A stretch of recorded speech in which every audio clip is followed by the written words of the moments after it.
savez que le fils prodigue, l'histoire, le père, il représente le père. Et si vous voyez même au début de l'histoire, Jésus est en train de parler de la repentance. Je disais ce matin, c'est la bonté de Dieu qui nous amène à la repentance.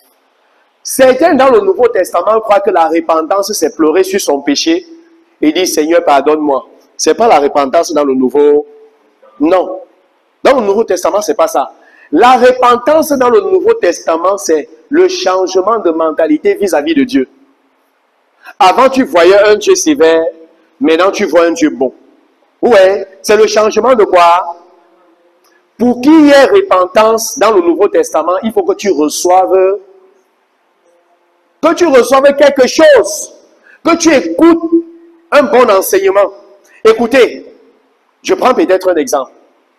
Depuis que je suis en train d'enseigner ce matin, la repentance est en train de se passer dans la salle-ci, sans que personne n'ait soulevé les mains et dit Seigneur, pardonne-moi. Certaines choses ont été changées dans ta mentalité ce matin. C'est ça la repentance. Pour qu'il y ait repentance, il faut quoi? Que tu écoutes le bon enseignement. Et le bon enseignement crée le changement de mentalité.